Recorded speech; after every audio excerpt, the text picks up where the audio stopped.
वल्क़लमि वमा यस्तूरून।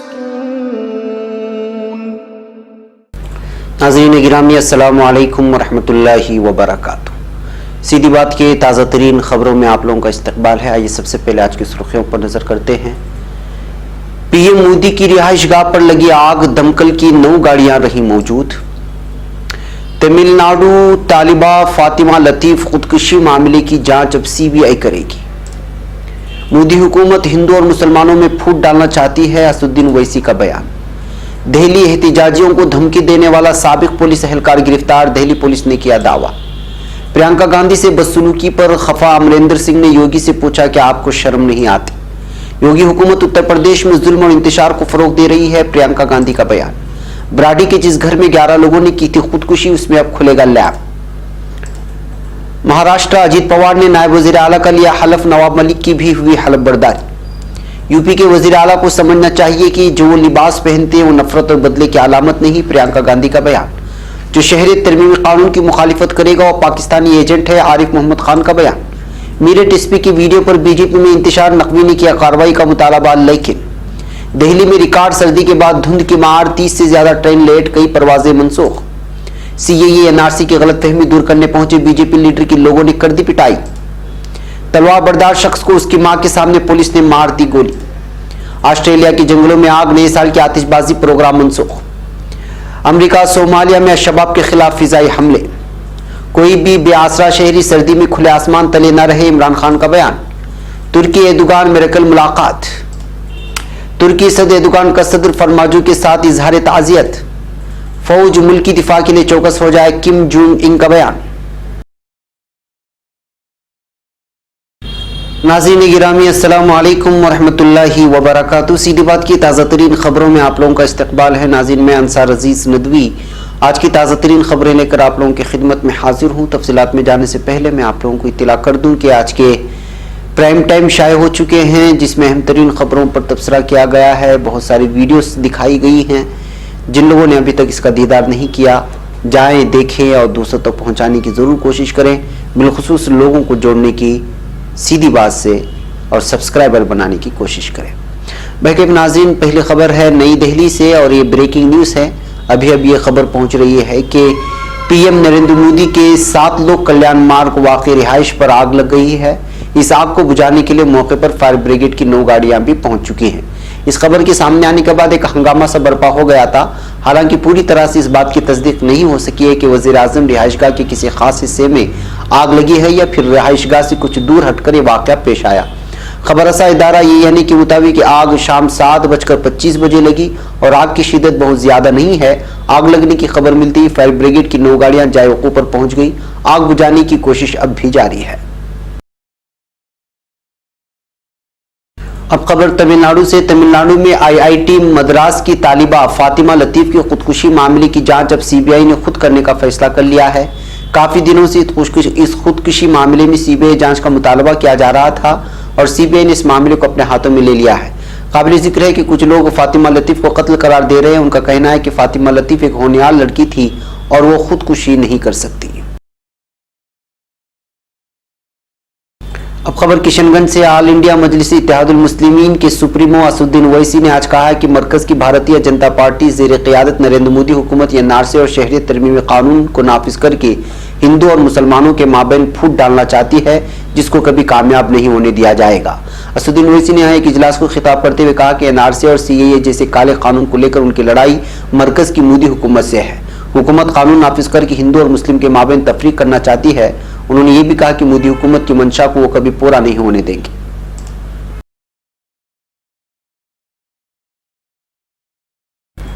अब खबर दिल्ली से। दिल्ली पुलिस ने शहरियत तरमीमी कानून के खिलाफ एहतिजाज करने वालों को गोली मारने की धमकी देने वाले साबिक एहलकार को गिरफ्तार कर लिया है। इसकी शनाख्त राकेश त्यागी के हैसियत से हुई है और वो उत्तर प्रदेश के बागपत का रहने वाला है।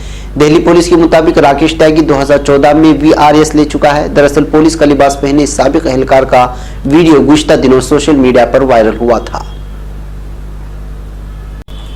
याद रहे कि कार में सफर करते हुए बनाए गए वायरल वीडियो राकेश त्यागी शहरियत तरमीमी कानून के खिलाफ एहतिजाज करने पर मुजाहिरीन को गोली मारने की धमकी दे रहा है। इतना ही नहीं, उसने ये भी दावा किया कि मरकजी वज़ारत दाखिला ने एहतिजाजियों को गोली मारने की हिदायत दी है। सोशल मीडिया पर साइरिफिन से वीडियो पर कमेंट्स करते हुए नाराजगी का इजहार कर रहे हैं। राकेश त्यागी ने कहा कि इस पर या तो उसके किसी एहलकार पर कोई ईंट फेंकी गई तो उसका जवाब ईंट से नहीं देगा बल्कि गोली मार देगा और इस ईंट से राम मंदिर बनाएगा। ताहम दिल्ली पुलिस ने राकेश त्यागी को गिरफ्तार कर लिया और बाद में उसे जमानत पर रिहा कर दिया गया है। अब खबर लुधियाना से। कांग्रेस लीडर प्रियंका गांधी से उत्तर प्रदेश में पुलिस की मुबैना बदसलूकी पर पंजाब के वजीर आला कैप्टन अमरिंदर सिंह ने उत्तर प्रदेश के वजीर आला योगी आदित्यनाथ से पूछा, क्या आपको अपने किए पर शर्म नहीं आती? यहाँ शहरियत तरमीमी कानून के खिलाफ एक मार्च में हिस्सा लेते हुए कैप्टन अमरिंदर सिंह ने कहा कि उत्तर प्रदेश में पुलिस का प्रियंका गांधी से बर्ताव वजीर आला के इल्म में लाए बगैर नहीं हो सकता। उन्होंने कहा कि कांग्रेस इस वाक़े को नहीं भूलेगी और इसका हिसाब लिया जाएगा। अमरिंदर सिंह ने भारतीय जनता पार्टी पर आइन के रूह को बदलने का इल्जाम लगाते हुए इस बात का याद किया कि पंजाब में वो सीएए का निफाज नहीं करेंगे। बेंगलुरु व कर्नाटक समेत हिंदुस्तान भर में आपके जेवरात के खरीदो फरोख्त के लिए एक बाएतिमाद नाम हिंदुस्तान गोल्ड। राब्ता करें दिए गए नंबर पर।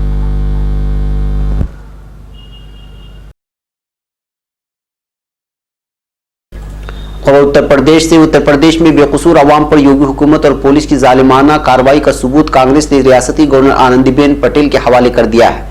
आज सुबह कांग्रेस के एक नुमाइंदे वफ्द ने एक चिट्ठी के साथ तफसीली दस्तावेजात गवर्नर को पेश किए, जिसमें 4 मुतालबात भी किए गए हैं।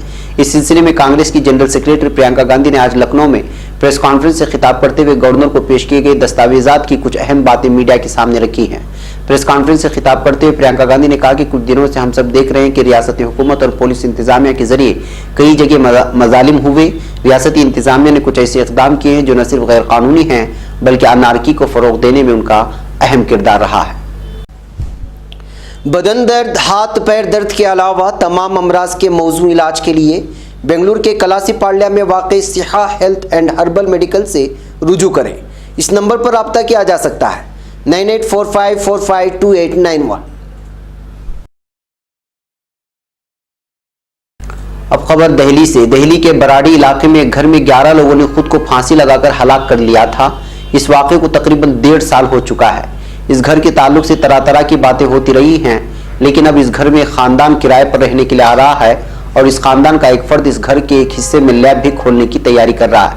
इस घर में जो खानदान मुंतकिल होने जा रहा है उस खानदान के एक फर्द सोनू कश्यप ने बताया कि वो और इसका भाई एक लैब चलाते हैं। अब ये लैब घर के नज़दीक चल रही थी, क्योंकि अब उन्होंने एक घर किराए पर ले लिया, इसलिए अब ये लैब यहाँ से चलाएंगे। उन्होंने ये भी बताया कि इनके घर वालों ने मकान में पूजा पाठ करा ली है। सोनू ने यह भी बताया कि जिस खानदान ने खुद को फांसी लगाकर हलाक कर लिया था उनको उनका खानदान जानता था। अब खबर मुंबई से। महाराष्ट्र की 3 सियासी पार्टियों कांग्रेस, एनसीपी और शिवसेना पर मुश्तमिल मखलूत हुकूमत महाविकास अघाड़ी के क़याम के एक माह बाद आज यहाँ रियासती काबीना में तोसी अमल में आई, जिसके दौरान गवर्नर भगत कोश्यारी ने 36 नए वज़रा को अहदा और राजदारी का हल्फ दिलाया। इस दौरान एनसीपी के लीडर अजित पवार ने नायब वज़ीर आला का हल्फ लिया, जबकि कुल मिलाकर काबीने और रियासती दर्जे की 36 वज़रा की हल्फ बर्दारी अमल में आई। हल्फ लेने वाले कुछ अहम वज़रा की तफसील भी इस तरह है। शिवसेना से रविंद्र रायकर और उदय सामंत, दादा भोसे, अनिल प्रभ और युवाकर रावते।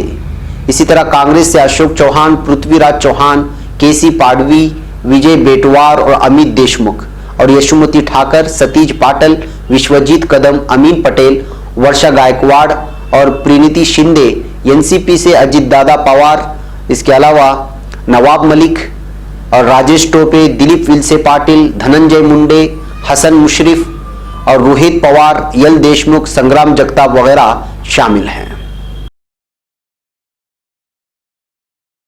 अब खबर उत्तर प्रदेश से। उत्तर प्रदेश में बेकसूर लोगों के खिलाफ योगी हुकूमत और पुलिस की कार्रवाई से मायूस कांग्रेस जनरल सेक्रेटरी प्रियंका गांधी ने एक प्रेस कॉन्फ्रेंस की, जिसमें उत्तर प्रदेश की वज़ीर आला योगी आदित्यनाथ के हवाले से कई बातें भी कही। वज़ीर आला के ताल्लुक से उन्होंने एक बहुत ही अहम बात मीडिया के सामने ये कही कि यूपी के वज़ीर आला ने योगी का लिबास पहना है। ये आप योगी का लिबास नहीं है, ये लिबास मजहबी और रूहानी रिवायत से जुड़ा हुआ है, ये हिंदू मजहब का निशान है। अगर ये लिबास आपने पहना है तो समझना चाहिए कि इस मजहब में रंज, नफरत और बदले का कोई जज्बा नहीं है। अब खबर यूपी से। शहरियत तरमीमी कानून पर पाकिस्तान का जबरदस्त साया नजर आ रहा है। पहले उत्तर प्रदेश में शहरियत तरमीमी कानून के खिलाफ मुजाहरा करने वालों को उत्तर प्रदेश की एक सीनियर पुलिस एहलकार ने पाकिस्तान भेजने की बात कही, और अब हाल ही में केरला के गवर्नर बनाए गए आरिफ मोहम्मद खान पर इल्जाम है कि उन्होंने एक तकरीब से खिताब करते हुए कहा कि जो शहरियत तरमीमी कानून की मुखालिफत कर रहे हैं वो पाकिस्तानी एजेंट हैं। उनके इस बयान की Aligarh society of history and psychology ने मजम्मत की है। वाज़ेर आरिफ मोहम्मद खान ने मारूफ मौलिक इरफान हबीब पर इल्ज़ाम लगाया कि उन्हें उनके साथ उस वक्त बदसलूकी की जब वो केरला के कन्नूर में मुनक़िदा इंडियन हिस्ट्री कांग्रेस के 80 इजलास से खिताब कर रहे थे। Aligarh society of history and psychology ने उनके इस बयान की भी सख्त अल्फाज में मजम्मत की है। इतवार को जारी किए गए अपने बयान में Aligarh society of history and psychology ने जमहूरी आवाज़ को दबाने की कोशिश की मजम्मत की और कहा कि हर शहरी को अपनी राय रखने और मुजाहरा करने का हक है और अगर इसको रोकने की कोशिश की गई तो यह आइन की खिलाफ वर्जी होगी। बैकअप आरिफ मोहम्मद खान वैसे भी बहुत ही मुतनाज़ ये लीडर रहे हैं। अब जाहिर सी बात है कि जब उनको गवर्नर बनाया गया है तो वो अपनी चापलूसी करेंगे और जिन्होंने बोटी फेंकी है उसके सिलसिले में बात करेंगे। आरिफ मोहम्मद खान भी कुछ ऐसे ही लीडर माने जाते हैं और उन्होंने इसमें धमकी भी दी और पाकिस्तानी एजेंट कहा उन लोगों को जो इस बिल के खिलाफ शहरियती तरमीम कानून मुखालिफत करेंगे। वैसे भी ऐसे बहुत सारे दलाल हैं इस वक्त जो है शहरी तरमीम कानून की हिमायत में बोल रहे हैं और बीजेपी को खुश करने की कोशिश कर रहे हैं, लेकिन उनकी ये कोशिश कभी रायगार नहीं जाएगी, इसलिए कि अब हिंदुस्तानी आवाम ये पहचान चुके हैं कि कौन चापलूस है और कौन गद्दार है। अब खबर मेरठ से। उत्तर प्रदेश के मेरठ में गुज़श्ता 20 दिसंबर को शहरियत तरमीमी कानून के खिलाफ एसपी सिटी ने जिस तरह के अल्फाज का इस्तेमाल किया था उसकी मजम्मत पूरे मुल्क में हो रही है। अपोजिशन पार्टियों ने एसपी सिटी अखिलेश नारायण सिंह के खिलाफ कार्रवाई का मुतालबा किया है। यहाँ तक कि मरकजी वजीर मुख्तार अब्बास नकवी तक ने इस मामले में कार्रवाई का मुतालबा किया। इसके बावजूद उत्तर प्रदेश हुकूमत एसपी सिटी के बयान को सही ठहराने में मसरूफ है। उत्तर प्रदेश के नायब वजीर आला केशव प्रसाद मौर्य ने मेरठ एसपी का दिफा करते हुए कहा कि उनका बयान गलत नहीं है बल्कि लोग उसे गलत तरीके से ले रहे हैं। केशव प्रसाद मौर्य ने मीडिया से बातचीत के दौरान कहा कि उन्होंने सभी मुसलमानों के लिए ऐसा नहीं कहा, लेकिन शायद जो लोग पाकिस्तान की हिमायत में नाले लगाए थे उन्होंने पथराव किया। ऐसी सरगर्मियों में शामिल किसी भी शख्स के लिए एसपी सिटी का बयान गलत नहीं है। अब खबर नई दिल्ली से। दिल्ली और कौमी दारुल हुकूमत इलाका एनसीआर में पड़ रही रिकॉर्ड सर्दी के दरमियान पीर की सुबह धुंध ने पूरे इलाके को अपने आगोश में ले लिया और रेल और हवाई ट्रैफिक पर इसका वसी पैमाने पर असर भी पड़ा। मजमूई तौर पर शदीद ठंड से पूरा शिमाली हिंदुस्तान दो चार है। शिमाली रेलवे के मुताबिक धुंध की वजह से 30 ट्रेनों के आमदोरफ्त पर असर पड़ा है। दूसरी तरफ इंदिरा गांधी बैनुल अक़वामी हवाई अड्डे पर हद बसारत की सतह में कमी की वजह से 3 परवाजों को डाइवर्ट करना पड़ा है। अब खबर अमरोहा से। अमरोहा जिले में शहरियत कानून और एनआरसी के फायदे बताने के दौरान बीजेपी के एक लीडर की मकामी लोगों ने जबरदस्त पिटाई कर दी। मुश्किल हालात को देखते हुए बिलाखिर बीजेपी लीडर को वहां से राह फरार इख्तियार करना पड़ा। मौसूला रिपोर्ट के मुताबिक पार्टी के जिला अक़लियती सेल के जनरल सेक्रेटरी मुर्तुजा आगा काजमी को जुमा के रोज अमरोहा वाक़ लकड़ा महल्ले में उस वक्त घेर कर पिटाई शुरू कर दी गई जब वो लोगों को शहरियत कानून और एनआरसी के बारे में बता रहे थे। अब खबर जर्मनी से। जनूबी जर्मन सूबे बाडन-वर्टमबर्ग के दारुल-हुकूमत स्टुटगार्ट में पुलिस की तरफ से इतवार 29 दिसंबर को जारी करदा एक बयान में कहा गया है कि तलवारबरदार शख्स को उसकी मां के सामने पुलिस ने गोली मारी है। बयान में यह भी कहा गया कि वाकया कल हफ्ते 28 दिसंबर को पेश आया। इस वाकये में पहले तो यह शख्स एक कार क्रैश की वजह बना और जब पुलिस एहलकार मौके पर पहुंचे तो उसने उनको धमकियां देने के अलावा उन पर एक तलवार से हमले की कोशिश भी की। पुलिस के मुताबिक इस शख्स ने अपने हाथ में जो तलवार उठा रखी थी वो 70 सेंटीमीटर 2 फीट 3 इंच लंबी थी और वो इंतहाई मुश्तइल था। इस पर पुलिस ने पहले तो काली मिर्चों वाला स्प्रे इस्तेमाल करके उसे रोकने की कोशिश की, लेकिन जब यह शख्स फिर भी धमकियां देने और पुलिस एहलकारों पर हमले की कोशिश से बाज न आया तो पुलिस ने उस पर फायरिंग कर दी और उस मौके पर उसकी मां वहीं करीब मौजूद थी। अब खबर कैनबरा से। ऑस्ट्रेलिया में जंगलों की आग की वजह से दारुल हुकूमत कैनबरा में नए साल के मौके पर आतिशबाजी का प्रोग्राम मंसूख कर दिया गया है। ऑस्ट्रेलियावी दारुल हुकूमत खित्ता ACT ने बुध तक आग पर मुकम्मल कंट्रोल कर लेने का ऐलान किया है, लेकिन इससे पहले पीर और मंगल को दर्जे हरारत 35 डिग्री सेंटीग्रेड तक पहुंचने का अंदाजा है।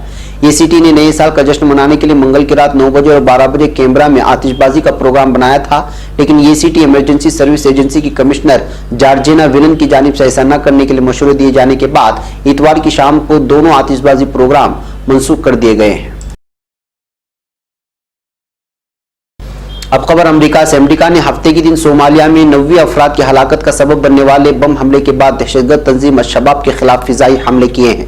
अमेरिका के अफ्रीका कमांड ऑफिस से जारी करदा बयान के मुताबिक सोमालिया वफाकी हुकूमत के साथ ताउन की हालत में अल-शबाब के खिलाफ 3 फिजाई हमलों में 4 दहशतगर्दों को हलाक कर दिया है। अब खबर पाकिस्तान से। पाकिस्तान की वज़ीर-ए-आज़म इमरान खान ने मौसम सरमा में बेआसरा शहरियों के तहफ़्फ़ुज़ के लिए खुसूसी बयान जारी किया है। इत्तलात के मुताबिक वज़ीर-ए-आज़म इमरान खान ने पंजाब और खैबर पख्तूनख्वा के वज़राए आला को हिदायत जारी की है कि सर्दी के मौसम में बेआसरा इंसानों के क़ियाम तआम को यकीनी बनाया जाए। अब खबर तुर्की से। तुर्की के सदर रजब तैयब एर्दोगान ने जर्मन चांसलर एंगेला मेर्केल के साथ टेलीफोनिक मुलाकात की है। तुर्की वज़ारत मवासलात से जारी करदा बयान के मुताबिक मुज़ाकरात में शाम और लीबिया समेत इलाकाई पेशरफ्तों और दो तरफा ताल्लुकात पर बातचीत की गई। एक और खबर तुर्की से। तुर्की के सदर रजब तैयब एर्दोगान ने सोमालिया में बम हमले की वजह से सदर मोहम्मद अब्दुल्ला फरमाजू के साथ इजहार ताज़ियत किया है। तुर्की वज़ारत मवासलात से जारी करदा बयान के मुताबिक सदर एर्दोगान ने सोमालिया के सदर फरमाजो के साथ टेलीफोन पर मुलाकात की। मुज़ाकरात में सदर एर्दोगान ने सोमालिया में बम हमले के नतीजे में हलाक होने वालों के लिए ताज़ियत और जख्मियों के लिए फौरी शिफा की तमन्ना का इजहार किया। सदर एर्दोगान ने सोमालिया के अवाम से भी इजहार ताज़ियत किया है और कहा कि दहशतगर्दी के खिलाफ जंग में तुर्की सोमालिया का साथ देना जारी रखेगा। अब खबर शिमाली कोरिया से। शिमाली कोरियाई लीडर किम जोंग उन ने अपने फौजी हुक्काम और सिफारतकारों को हिदायत की है कि वो मुल्की दिफा और जोग्राफियाई सलामती के लिए चौकस हो जाए। शिमाली कोरियाई लीडर का यह बयान सरकारी मीडिया पर नशर किया गया है। किम जोंग उन ने यह बयान हुक्मरान वर्कर्स पार्टी के गुज़श्ता रोज़ होने वाले इजलास में दिया। उन्होंने मुल्क की इक़्तिसादियात को मुतहर्रिक करने के लिए ज़रूरी इक़दाम का भी ऐलान किया। शिमाली कोरिया की वर्कर्स पार्टी की सेंट्रल कमेटी का इजलास 2 रोज से जारी है। नाज़रीन गिरामी, ये थी आज की ताज़ा तरीन खबरें। अगली ताज़ा तरीन खबरों के साथ फिर आपसे मुलाकात होगी। हमारी पूरी टीम को यहाँ पर इजाज़त दें। वस्सलामु अलैकुम वरहमतुल्लाहि वबरकातुहू।